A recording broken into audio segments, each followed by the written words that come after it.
Assalomu alaykum va rahmatullohi va barakatuh. Navbatdagi darsimizga xush kelibsizlar. Inshaalloh bugungi darsimizda CSS dagi display properties haqida gaplashamiz. Xo'p, display o'zbek tiliga tarjima qilganda namoyish etish, ko'rsatish ma'nolarini beradi. Bu nimani namoyish etadi?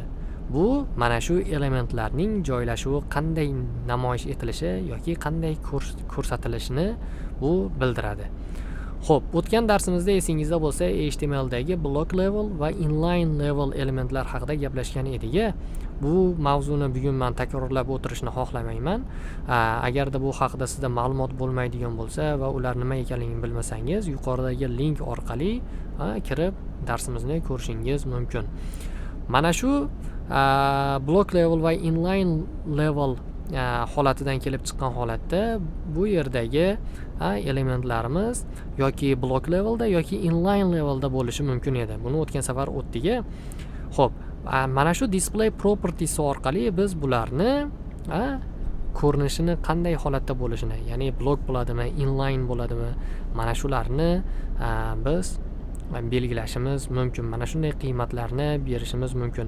Nafaqat block va inline, bundan boshqa qiymatlarni ham berishimiz mumkin.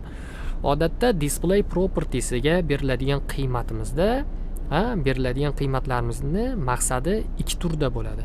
Birinchisi outer display type deyiladi, ya'ni tashqi display turi bo'ladi. Ikkinchisi inner display type deyiladi, ya'ni ichki display turi bo'ladi. Xo'p, outer display type turiga inline va block kiradi. Ya'ni biz bu elementlarimizga xohlasak inline display berishimiz mumkin. H1 ga ham, H2 ga ham. Bularning ikkisi yonma-yon bo'lib qoladi. Yoki bo'lmasam bularga block berishimiz mumkin. Ularning o'zi alohida-alohidadan qatorlarni egallaydi. Bularning farqi nimada? Inline turimizda biz kenglik bera olmaymiz, kenglik va balandlik bera olmaymiz. Block turimizda ularga kenglik va balandlik bersak bo'ladi, lekin bular alohida-alohidadan qatorlarda bo'ladi. Endi bularni birlashtirish uchun multi-keyword syntax degan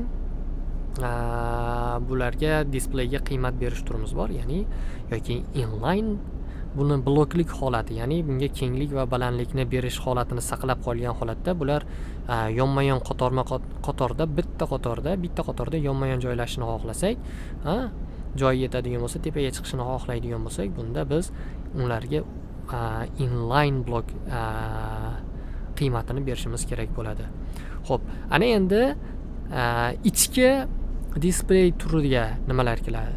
Ichki display turiga biz misol uchun mana bu UL ga ichki display turiga kiradigan flexni yoki gridni yoki table'larni beradigan bo'lsak, bularning tashqi ko'rinishi, mana shu UL ning tashqi ko'rinishi xo'p, block levelga o'tib qoladi. Avtomatik holatda bular block levelga o'tadi.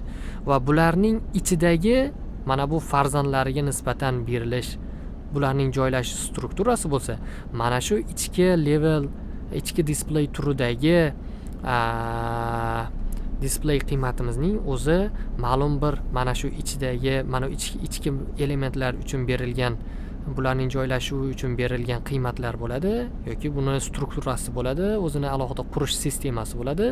Mana shu qonun qoidalariga u amal qiladi. Misol uchun bu yerda flex bo'ladigan bo'lsa, flex mana bu UL ga biz flex beradigan bo'lsak, displayni mana shu UL boximiz o'z-o'zidan blockga o'tadi va uning ichidagi mana bular list itemlar flexning qurilish tartibiga nisbatan joylashadi. Ya'ni flex orqali bularni qanday qurish tartibini beradigan bo'lsak, uni flex mavzularida alohida o'tamiz, xudo xolasa. Ana shu tartibga bo'ysungan holatda bular joylashadi. Va bularga misol uchun flexlarni bir nechtasini bitta qatorga qo'ymoqchi bo'ladigan bo'lsak, joy yetadigan bo'lsa bir nechta qatorga qo'ymoqchi bo'lsak, bularga ham undan oldin flexdan oldin inline qiymatini qo'shamiz, ya'ni inline chiziqcha flex bo'ladi. Xo'p, kelinglar yaxshisi bularni men misol orqali tushuntiraman. Outer display type ga misol uchun tushuntiradigan bo'lsak, kelinglar birinchi bularni biz mana bunday show preview qilib ko'rib olamiz. Xo'p, ana endi biz H1 va H2 ga, H1 va H2 larga biz ajralib turish uchun borderni 1 pixel solid red beramiz, ya'ni 1 pikseldan uzilmagan chiziq bilan qizil rangdagi chegarani berdik mana. Xo'p, bular o'zi aslida 50 piksel, 100 piksel kontenti, bularning kontenti 100 piksel taxminan bo'ladigan bo'lsa, lekin mana bu butun qatorni egallayapti. Ana endi biz misol uchun H1 ga o'zi bu qurilishida block level element edi. Bu H1imiz, umuman title elementlarimiz, bular block level edi. Endi biz bunga display orqali mana inline beramiz. Ko'rib turganingizdek, mana buning displayi block leveldan inline levelga o'zgarib qoldi. Ya'ni displayi inline ga o'zgardi-da, mana o'ziga kerakli bo'lgan hududni oldi, qolganini agarda bu H2miz ham inline bo'lganda buning yoniga chiqib qolgan bo'lardi. Inlinening blokdan asosiy farqlaridan yana bittasi, biz unga kenglik va balandlik bera olmaymiz. Misol uchun 300 piksel kenglik bersak, mana H1imiz hech qanday o'zgarish bo'lmaydi. Yoki bo'lmasam height ni beramiz, 80 piksel height beradigan bo'lsak, mana balandlik ham hech qanday o'zgarmaydi. Ana endi H2 ni ko'ramiz. H2 bunga misol uchun 300 width ni beramiz. Bu o'zi block level edi. Block levellarga biz avtomatik holatda, misol uchun o'zi block level bo'lganligi uchun bunga display berishimiz shart emas, bunga kenglik yoki balandlik berish uchun. Misol uchun width kenglikni 300 piksel bersak, ko'rib turganingizdek mana 300 pikselga o'zgardi. Height ni 80 piksel beradigan bo'lsak, mana 80 piksel balandlikka ega bo'ldi. Ana endi biz mana shu H1 va H2 ni yonma-yon turishini xohlaydigan bo'lsak, ikkovsi joy yetadigan bo'lsa, mana yonma-yon turishini xohlaydigan bo'lsak va bularni ikkovsiga ham inline ni bersak bo'ladi. Lekin bunda blokning xususiyatlari, ya'ni kenglik va balandlik berish xususiyatlari yo'qolib qoladi. Ana endi biz mana shu kenglik va balandlik berish xususiyatlarini saqlab qolgan holatda yonma-yon qo'yishni xohlaydigan bo'lsak, xo'p, bu yerda mana bu display berganimizni o'chiramizda, bu ikkisiga ham displayni inline block beramiz. Mana ko'rib turganingizdek, buning ikkisiga ham xo'p, kenglik va balandlik berildi. Mana bunday ekran kengayib, joy yetarli bo'lganida bu ikkisi ham mana ko'rib turganingizdek yonma-yon qatoriga kelib qoldi. Agarda joy kam bo'ladigan bo'lsa, mana bunday pastga tushib qoladi. Mana. Kelinglar, buni yaxshisi mana bu yerda xo'p, brauzerda ko'radigan bo'lsak, mana ko'rib turganingizdek buni mana bunday qilib kichraytirsak, mana pastga tushib qoladi va kengaytirsak buni, ekranimiz kengayadigan bo'lsa, bu yoniga o'tib qoladi. Mana endi biz inner display type ga misol keltiradigan bo'lsak, inner display type qiymatlarga misol keltiradigan bo'lsak, bular flex edi. Bularning asosiy maqsadini aytganimdek, bular mana bu UL ga biz inner display type beradigan bo'lsak, buning asosiy maqsadi buni UL ni o'ziga nisbatan joylashuvni berish emas, buni ichidagi elementlarga nisbatan joylashuvni berish. Ya'ni misol uchun UL borderni kelinglar yaxshisi, xo'p, 1 piksel solid xo'p, blue beraylik bunga. Mana ko'k holatdagi bo'ldi. Xo'p, bunga displayni kelinglar flex beramiz.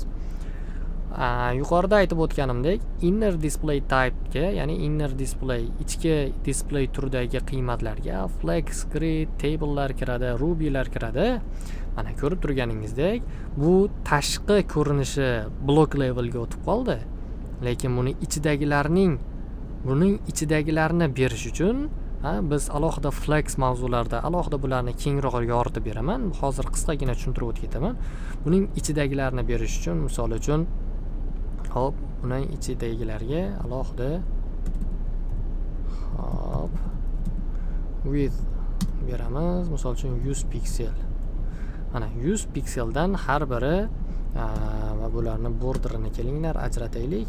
Misol uchun 1 pixel solid red beraylik shetiga. Mana ko'rib turganingizdek, har biriga alohidadan 100 pikseldan joy berildi va biz buni qurilishini nima uchun alohida mana shu Flexning o'zining qurilish sistemasi bor, qurilish strukturasi bor. Ya'ni mana shu qonun qoidalariga bo'ysunadi dedik. Mana misol uchun flex bo'ldi. Biz bunga flex directionni misol uchun qurilish sistemasida ustun holatiga beradigan bo'lsak, ko'ryapsizmi? Bu mana shu flexning o'zining qurilish qonun qoidalariga bo'ysunyapti buning ichidagilar. Misol uchun bu yerga oilni ham qo'yishimiz mumkin. Ordered listga ham xuddi shu narsani qo'ydik. Ordered listni mana tashqi ko'rinishi va buning qurilish qonun qoidalari flex va flexning mana bu column ustiga o'xshadi. Xo'p, qonun qoidalariga bo'ysundi. Misol uchun bunga li ni ham qo'shadigan bo'lsak, mana ko'rib turganingizdek, mana bu unordered listni ham, ordered listni ham, ikkisini ham qurilish qonun qoidalari ichidagilarni tashqi ko'rinishi mana blok holatiga ikkosiniki ham o'tdi. Standart holatda blokka o'tadi, lekin ichki ko'rinishlari mana shu flexning o'zining qurilish qonun qoidalariga bo'ysunyapti. Ana endi bularning ham ikkovsini bir qatorga chiqarmoqchi bo'lsangiz, misol uchun bularning ikkisini ham yonida yetarlicha joyni egallab yoki ma'lum belgilangan hududingizdagi joyni egallasin va yonida agar joy sig'adigan bo'lsa, yonma-yon joylashishni xohlasangiz, bunga inline qo'shimchasini qo'shadigan bo'lsak, mana inline flexga o'zgarib qoldi. Mana shunday qilgan holatda biz misol uchun mana shu elementlarimizga, HTML elementlarimizga display propertylarini berishimiz mumkin. Bugungi o'tiladigan mavzuyimiz, beriladigan ma'lumotlar mana shulardan iborat edi. Bugungi darsimizning eng asosiy maqsadlari, ya'ni mana bu display properties, CSS dagi display properties, bunga beriladigan qiymatlar va u qiymatlarning o'zining maqsadiga ko'ra turlari, inner display typelar, ya'ni ichki display turlari qiymatlari yoki outer display typelar, tashqi outer display qiymatlariga, turlaridagi qiymatlariga misollar keltirish va outer display typedagi, ya'ni tashqi display turidagi qiymatlarni asosan yoritib berish edi. Ya'ni inline nima, block nima, inline block nima.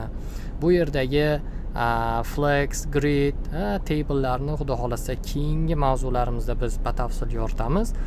Bugungi darsimizning asosiy maqsadi mana bu inline bloklarni kengroq tushuntirib berish va inline blokdan qanday qilib foydalanish va inline qo'shimchasi bu turdagi, ya'ni displayning qiymatlariga qo'shilganda nima bo'lishini ko'rsatib berish edi. Inshaalloh keyingi darslarimizda floatni, flexni, gridlarni o'tamiz. Float nima, float qanday ishlaydi, bularni o'tamiz xudo xolasa va flex va gridlarni xudo xolasa responsive layoutlarni yaratishimizda, ya'ni responsive joylashuvlarni qilishimiz, ya'ni kompyuterlarga nisbatan, tabletlarga, ya'ni planshetlarimizga nisbatan, telefonlarimizning ekranlarining hajmiga nisbatan biz turli responsive veb-saytlarni yaratmoqchi bo'lganimizda bulardan, flexlardan, gridlardan qanday qilib foydalanish, bularni xudo xolasa batafsil tushuntirib o'tamiz. Kuningiz xayrli o'tsin. Allohning panohida bo'linglar. Inshaalloh keyingi darslarda ko'rishgunimizcha barchangiz sog' omon bo'linglar.